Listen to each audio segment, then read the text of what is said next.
Hey Siri, do you know it's April Fool's today? April Fool's Day is today. Can you tell me a joke? Do you know a dog's favorite place to dance? A ballroom. What? So tonight my wife and I have tickets to go see Late Night Tough Guy, LNTG. If you don't know who he is, definitely go check him out. I've played like so many of his tunes over the years in DJ sets, like just the funkiest disco edits, like so groovy, such a good producer. And we're going to see him out on a boat on Sydney Harbour, like sailing under the harbour bridge and stuff. Like it's just going to be epic. I can't wait. However, we're like in the middle of this non-stop rain in Australia. It's full on. There's floods all over the country. Like it's pretty tragic actually. And it's freezing cold. My jacket is just sitting up there trying to do this without my jacket on to don the classic DJ uniform here. Black t-shirt, you know, they issue you this when you become a DJ. You get given a black t-shirt. It's kind of the rule. You're not allowed to jump up on stage without one. But today we're going to be talking about picking a genre for your music. This is something that has crippled my own performance, I suppose, in the studio, if we want to call it that. Picking a genre and sticking to it. I think this is a super important topic. I can't wait to dive into this one. Hope you enjoy.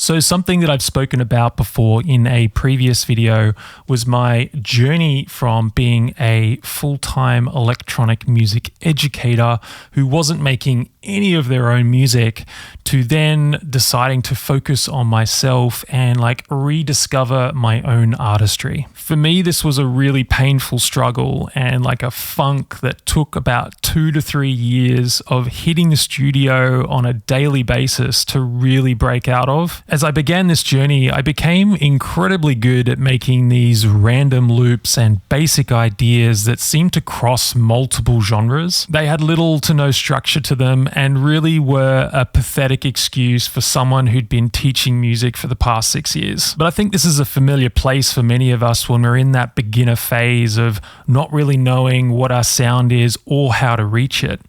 We get caught up with all the bullshit online of trying to sound like other producers or learning a couple of tips and tricks and applying that to our own music, only to realize we haven't got a fucking clue what we're doing. Does anyone else relate to this? This like stab in the dark method to learning? If there's one thing I know that's helped me along the way of becoming more confident as an artist, it's picking a genre and fucking sticking to it. Because when we pick a genre, we get to learn more deeper about that style, what elements are involved and how they all work together. The sample selection, filling out the frequency spectrum, and just nailing the overall structure and feel of the track.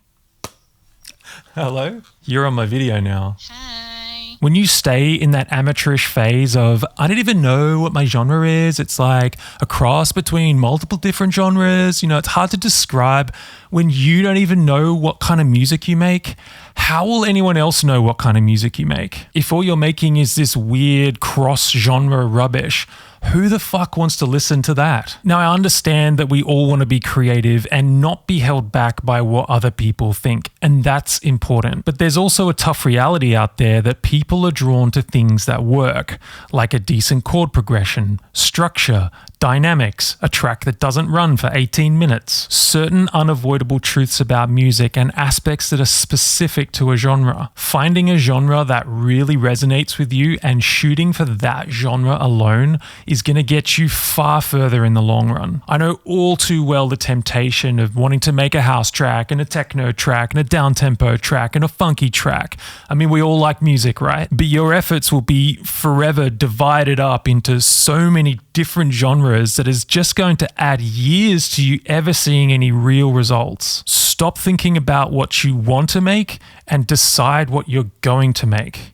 Okay, we want to make every single style. That's not necessarily what's going to get you results. You know, we all just want to sit on the couch and watch TV, but that's not going to get us into shape. Decide what kind of style you're going to make. be specific, and fucking go for it. There's no reason why you can't evolve your sound over time or eventually try your hand at other genres. But taking this disciplined approach to music and focusing on the fundamentals will help so much on your journey towards developing your own sound. Whew. Right. I feel like that was just like building up inside of me. I just needed to get it out. Anyway, I hope that was helpful. It certainly helped to kind of revisit where I was, 4 or 5 years ago, fucking around in the studio, not having any idea what I was doing, trying my hand at every genre just because that's what I wanted to do.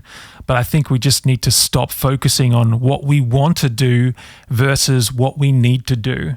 All right, you need to go through the hard stuff. You need to focus on the fundamentals, and it will all just fall into place if you keep showing up every day, focus on the basics. This is what I'm working towards. We better leave it there tonight. I've got a gig to get to. I have a couple of hours until I need to be on this boat, so I'm going to sign off for now. If you did like this video, then please remember to subscribe. It really does help. And be sure to give this video a thumbs up also. Until next time, keep creating. Bye for now.